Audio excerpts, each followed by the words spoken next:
Jadi anak cucuku mahasiswa, sifat yang pertama harus kalian miliki kalau ingin sukses nanti menjadi pemimpin adalah siddiq, jujur. Ya kan? Kita butuh orang pintar, tapi juga kita butuh orang benar. Orang benar tapi pintar, orang pintar tapi benar.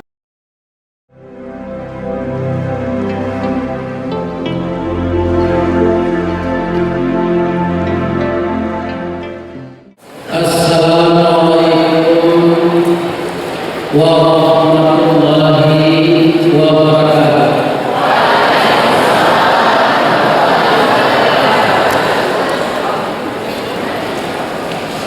Yang saya muliakan, saya sebut keluarga besar saja. Keluarga besar Politeknik Negeri Sahabat dari seluruh komponen, Bapak dosen, Ibu dosen, Bapak rektor, Ibu rektor, dan wakil rektor, Bapak dekan dan wakil dekan, dan seluruh anak cucu saya mahasiswa yang hadir di ruangan ini dalam rangka kita tabligh akbar menuju negeri kita yang aman, makmur, sentosa dan bermartabat.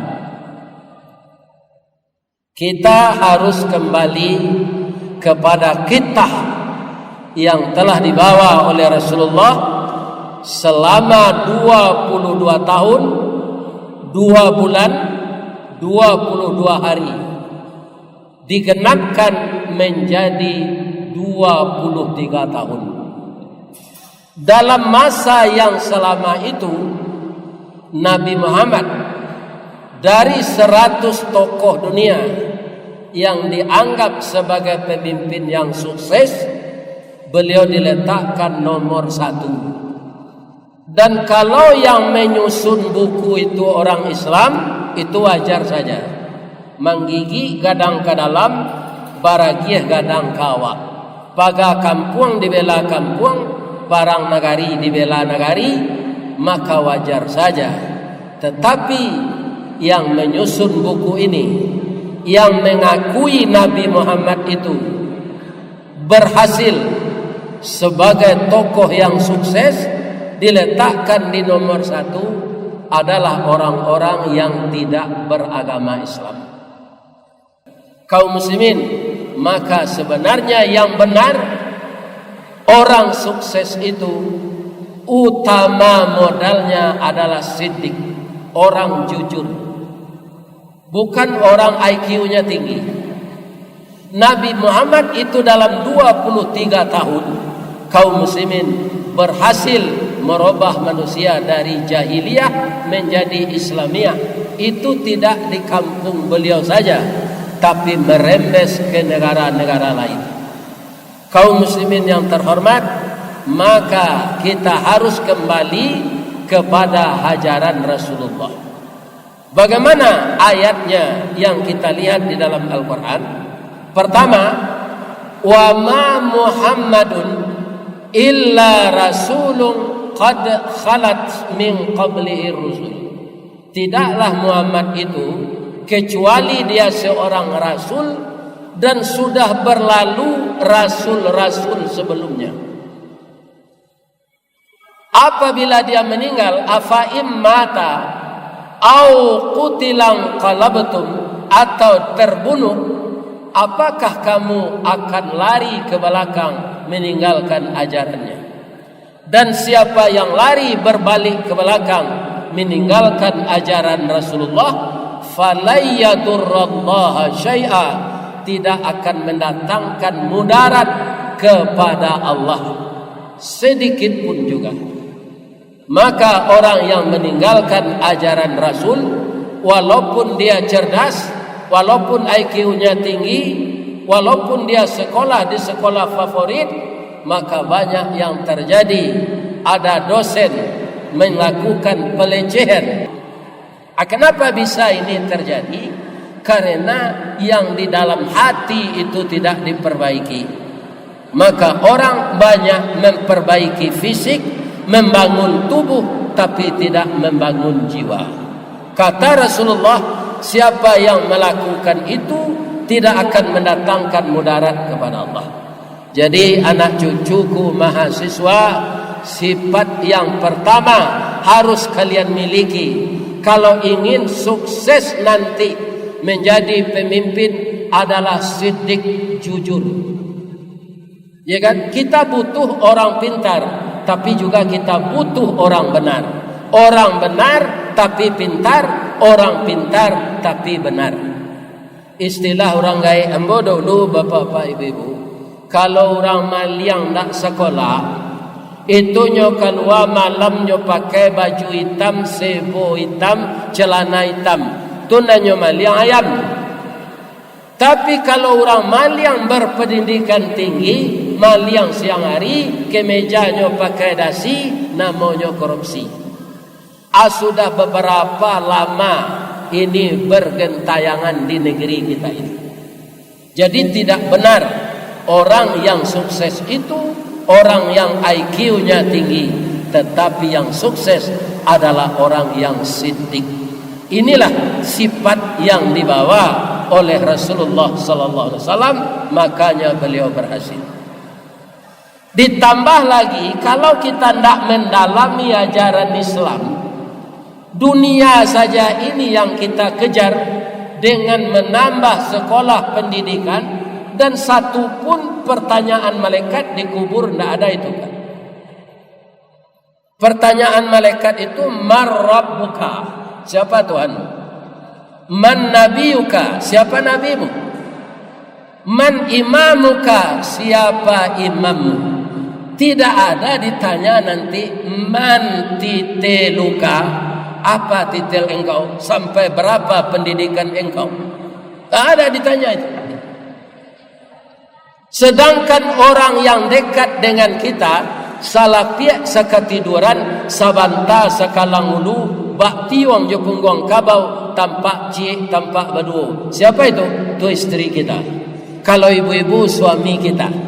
Itu tidak ada ditanya oleh malaikat di dalam kubur. Man bini tuka, itu dijawab rostini, tidak ada. Tidak ada. Yang ditanya tiga itu saja.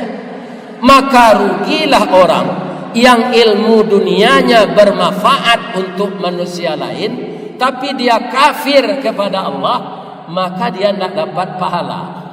Cuma dia dapat pujian. Itu Pak dosen berhasil, itu Pak dosen pandai dengan mahasiswa. Tapi dosen itu tidak salah.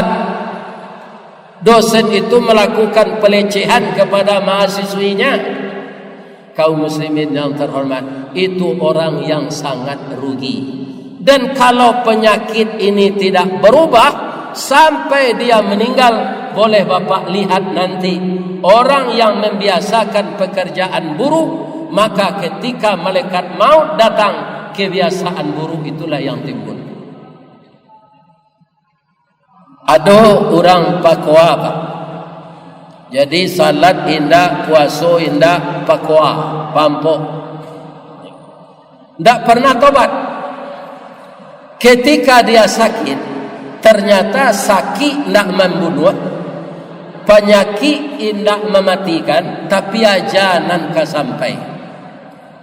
Karena payahnya dia sakratul maut itu Bapak Ibu, seluruh anak-anak cucuku mahasiswa, maka dibukakan atap di atas tempat tidur dia, dibuka plafon ini lotiang itu dibuka atau tidak bisa juga dia mati. Datanglah temannya sama-sama penjudi. Tunggu sebentar, ya kan? Apai kawan nyoko keluar nyambil karateh koa nyabitun mati Pak, langsung mati.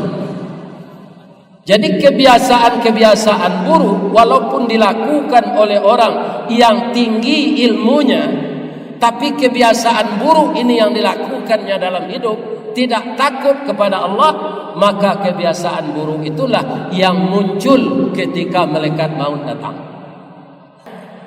Jadi para jemaah, ilmu yang tinggi, pendidikan yang matang tidak disertai dengan sidik, manusia itu akan jauh tersesat.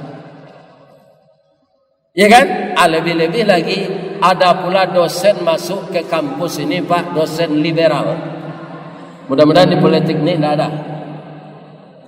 Apa katanya? Al-Quran itu tidak sesuai dengan zaman lagi, maka perlu direvisi, dikaji ulang. Ya kan? Ini orang liberal ini, Pak. Dan itu di negara kita sedang terjadi banyak ini. Ya kan? Irama Al-Quran dipindahkan ke irama keroncong. Kemudian ada lagi untuk agama tandingan namanya Islam Nusantara. Kalau ingin membuat agama lain, tidak usah disebut Islam, agama Nusantara. Nabinya dari Nusantara pula. Tapi kalau diikutkan Islam, Islam itu produk Allah. Inna dina indallahil Islam. Sesungguhnya agama dari sisi Allah itu Islam. Wa may yabtaghi ghairal islami dina, siapa yang mencari agama selain dari Islam, falay yuqbala min, tidak akan diterima oleh Allah. Nabi pun semenjak Nabi Adam itu di sekitar Timur Tengah, Pak. Indah ada orang pauh kalau Pak Nabi. Barana kehebatnya. Apalagi orang Padusi. Sebanyak tu Nabi, Bu, tidak ada Padusi. Jadi rektor, Ibu, boleh. Jadi bupati boleh, jadi menteri boleh. Jadi Nabi nak percaya Allah. Apabila kamatur agama ko gilo bawadak sesiang malam. Ke WC bawadak, ke kampus bawadak, pergi ke sawah bawadak. Iya kan? Kapan? Sedangkan tugas kerasulan itu tidak sama dengan tugas presiden, tidak sama dengan tugas menteri. Jadi perempuan tidak dipercaya semenjak dulu oleh Allah menjadi rasul. Menjadi yang lain silakan, ya kan? Karena perempuan ini juga banyak yang cerdas otaknya. Jadi selipkanlah di dalam pelajaran ini, bapak-bapak yang terhormat, bahwa kalau jiwa tidak tunduk kepada Allah, andaikan orang itu berhasil dengan ilmunya, dia akan kedatangan istidraj, azab Allah secara tiba-tiba. Inilah peran agama, Pak. Kita sama tahu, lebih-lebih bapak-bapak yang dosen-dosen ini, Jepang kan negara maju, Pak, ya kan? Tetapi masih disediakan oleh pemerintah di sana tempat bunuh diri. Ya kan? Kenapa? Karena orang Jepang itu tidak banyak, tidak sedikit sekali yang beragama Islam, yang berkomunikasi dengan Allah.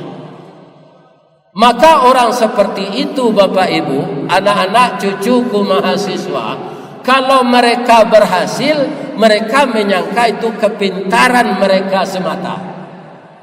Kalau kita tidak, apa saja pekerjaan kita, kita baca bismillah. Sudah itu dalam segala urusan, la haula wa la quwwata illa billahil aliyul azim. Ya Allah, saya sudah berusaha ini dengan teori yang saya pelajari, dengan ilmu yang diberikan dosen dan guru-guru kami, semuanya telah kami siapkan, ya Allah. Tetapi keputusan terakhir, rantak penyudai tanun, kilik penyudahi hujan, rantak galanggang nan kausai, maka dari engkaulah kecerdasan itu datang, dari engkaulah pertolongan itu datang. Kalau orang yang berserah diri ini kepada Allah, kalau dia gagal, maka saat itu ini cobaan Allah. Kalau Jepang tak, Pak. Kalau gagal nyoy nampan dia kecilnya tu bunuh diri lagi. Ya kan? Itu semenjak dulu. Ketika dia menjajah kita di Indonesia itu, banyak Jepang itu ketika negaranya sudah kena bom, dia sudah dinyatakan Tenno Haika itu tunduk, akhirnya tentara yang berjuang itu banyak bunuh diri. Apalah kapan dia orang tu? Negara maju kok umatnya bunuh diri. Ini karena apa? Karena tidak mengikut sertakan Allah dalam hidupnya. Jadi peranan agama, sidik, amanah itu sangat penting. Apapun pendidikan kita, berapapun cerdasnya kita, kalau sifat Nabi tidak kita pakai, kita akan gagal total. Tapi kalau sifat Nabi yang kita pakai, apa yang terjadi kalau kita gagal? Orang Minang mengecek, jalan selangkah hendak sampai, pancuang sepancuang hendak putih, kini gagal isu ulangi. Dibalik-balik bak memanggang, barunya masak luar dalam, diulang-ulang bak menyapuh, sinan tampak kilik peraknya. Kegagalan adalah sukses yang tertunda. Maka dia bangun lagi, berusaha lagi, berdoa dan berserah diri kepada Allah. Inilah pentingnya peranan agama. Maka jangan anak-anak cucuku melecehkan agama. Ya kan? Kita tidak akan berhasil benar kalau tidak beragama. Agama itu menuntun kita kepada jalan yang benar. Kalau Nabi pendidikannya tidak ada yang formal, maka Allah menceritakan kepada kita Nabi itu ummi. Ummi itu apa? Tidak pandai tulis baca. Tapi Nabi itu sudah tahu apa yang kita pelajari sekarang. Apa yang diungkapkan oleh Nabi dan Al-Quran itu Pak, semuanya telah terbuka sekarang. Saya yakin Bapak-Bapak sudah tahu. Tidak ada yang tidak. Kecuali yang belum bisa dibuktikan sekarang karena belum datang. Apa itu? Hari kiamat. Ya kan? Hari kiamat. Orang yang beriman, orang yang tidak beriman Pak, walaupun pimpinan partai nak percayanya ada hari kiamat. Sianalah bawa lihat sinan kalau ada hari kiamat. Ya kan? Ini. Jadi orang kampus yang berpendidikan tinggi ini sudah tahu apa yang dikatakan Nabi, hanya satu yang belum terungkap, kita ulang lagi, hari kiamat. Tapi cerita hari kiamat itu, kalau kalian membagi waktu di rumah dengan pelajaran di kampus, mempelajari Al-Quran, keimanan kalian akan semakin mantap. Kenapa? Kiamat itu berbahaya. Jadi jangan minta umur panjang, mintalah umur berkah. Kenapa kiamat itu berbahaya? Izas sama'um fatarat, apabila langit telah runtuh. Wa idzal kawakibun tasarat, apabila bintang-bintang berjatuhan. Kita lihat Pak, apa bedanya bulan dengan matahari kalau dilihat dengan mata? Bulan ketika purnama kan bulan itu Pak, asalkan hari tidak hujan, tidak ada mendung, itu indah. Dipandang begitu tidak apa-apa. Mata kita tidak silau. Karena apa? Dia tidak bercahaya. Bulan itu gambaran bumi. Iya kan? Maka cahayanya pantulan dari pantulan matahari. Maka tidak sakit mata kita melihat bulan. Bintang berapa banyaknya, jauh dan kecil kelihatan, tapi dia berkelap-kelip. Ternyata bintang itu adalah matahari yang besar-besar. Jumlahnya triliun. Dan itu api semua. Bukan sama dengan bulan. Itu ketika hari kiamat dijatuhkan semuanya menghimpit bumi ini. Wa idzal biharu fijrat, maka air laut semuanya tumpah ke daratan. Jadi jangan disamakan dengan tsunami Aceh, tsunami Banten dulu. Air laut tumpah semuanya ke dunia. Itu kiamat. Ibu-ibu hamil berguguran kandungannya. Orang yang sedang sayang kepada bayinya menyusui, dibuang saja bayi itu. Mereka kelihatan seperti orang mabuk, akan tetapi mereka sebenarnya tidak mabuk, tapi azab Allah yang bersangatan. Jadi kiamat sudah merupakan awal dari azab Allah kepada manusia yang masih hidup pada hari itu. Jadi tidak usah gitu lah Pak, minta umur panjang, umur berkah saja. Nyopanjangan umur dia Allah kok. Basobo hari kiamat tu nak tentu tampai lari, nak tentu kama ke dituju. Alhamdulillah, orang-orang beriman yang mengikuti jejak Nabi Muhammad sallallahu alaihi wasallam akan dimatikan semuanya sebelum kiamat datang. Itu hari kiamat. Jadi sudah terbukti semuanya dengan segala macam ilmu yang secara berangsur-angsur diajarkan oleh Allah kepada kita manusia ini. Mudah-mudahan kita selalu tidak mengenyampingkan agama dalam hidup kita ini. Siapa saja kita, jangan utamakanlah agama itu. Bapak, janganlah hidup di akhirat, ibu hidup di kubur selama dari dunia kau. Akini bertanya, ambo selama apa ibu kerja di politeknik kau? Ada ndak dosen mahasiswa nama Timudo? Ada ndak? Ada kan? Benarkah lama dikubur daripada jadi apa saja di dunia ini? Kita lihat Nabi Muhammad. Nabi Muhammad kita genapkan saja sekarang, jarak kita dengan beliau sudah 1500 tahun. Umur beliau hanya diberi oleh Allah 63 tahun. Alabara beliau dalam kubur la 1437 tahun. 1437 tahun dalam kubur. Di dunia 63. Untung beliau kekasih Allah. Ya kan? Untung beliau kekasih Allah. Malah beliau merasakan nanti ketika hari kiamat samo jawab lalok sanjo tersintak pagi. Itulah orang baik-baik dalam kubur. Orang baik-baik dalam kubur Pak, hari kiamat kemudian dibangkitkan dari kubur, keluar hidup di mahsyar, semuanya saling bertanya, rasanya semalam saya dalam kuburnya. Itu nasib orang mukmin dalam kubur.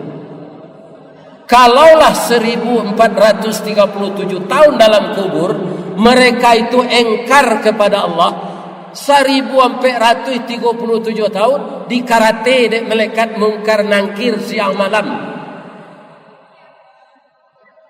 Baraka merasanya tu. Memang ini gaib bagi kita di dunia, tidak terdengar ini. Tapi kalau ayam alang lalu dia kubur Pak, hanya betul. Karena dia mendengar mayat diazab dalam kubur itu.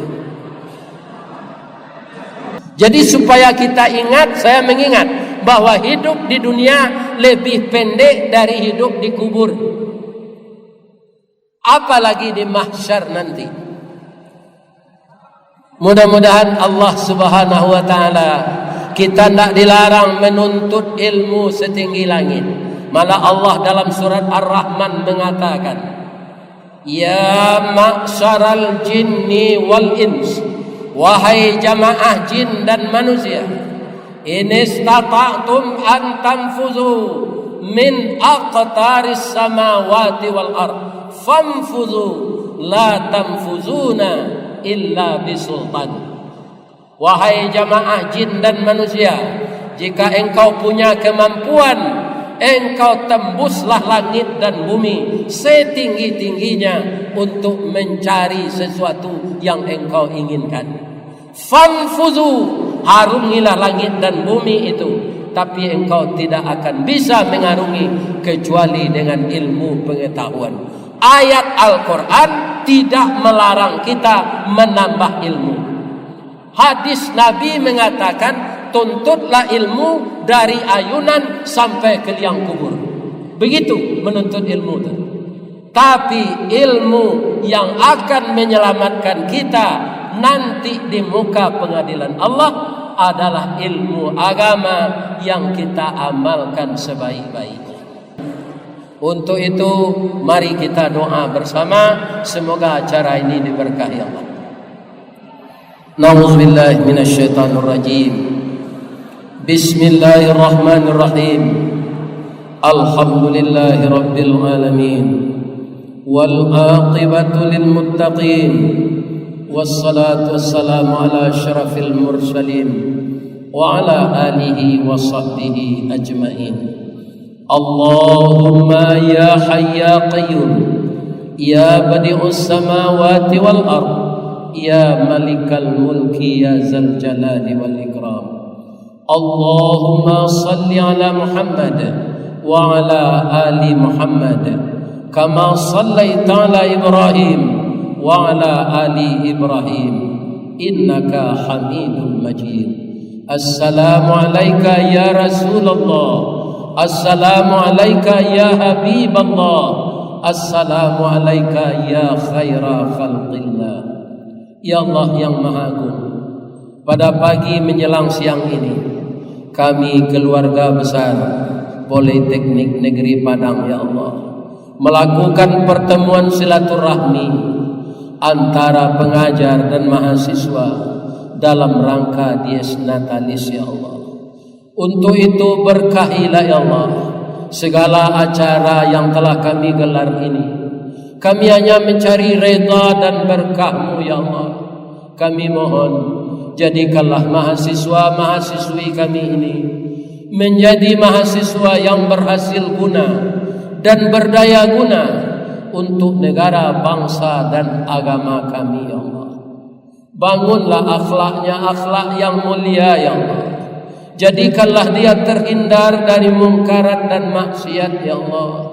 Jadikanlah dia tekun menuntut ilmu dan gerakkan hatinya agar selalu mendirikan salat ya Allah, meninggalkan segala pekerjaan yang tidak berguna. Hindarkanlah anak cucu kami ini ya Allah dari narkoba, minuman keras, LGBT, sodomi. Semuanya itu dosa-dosa besar yang akan menghancurkan masa depannya di dunia dan akan kena azab yang berat di akhirat.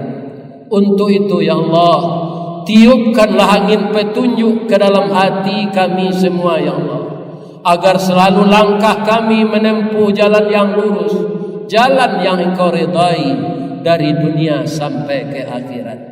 Ya Allah, ampunkan dosa kami, maafkan kesalahan kami, ampunkan juga dosa kedua orang tua kami yang telah mengandung kami sajak dari setetes mani sampai menjadi segumpal darah dan menjadi segumpal daging. Kemudian pesakitan beliau ketika melahirkan kami dan memelihara kami dari kecil sampai jadi mahasiswa. Ya Allah, itu tidak akan dapat kami balas dengan apapun. Kasihi orang tua kami ya Allah, sebagaimana beliau telah mengasihi kami di waktu kecil. Bagi orang tua kami yang telah meninggal ya Allah, bangunkanlah di kuburnya raudhatan min riyadil jannah.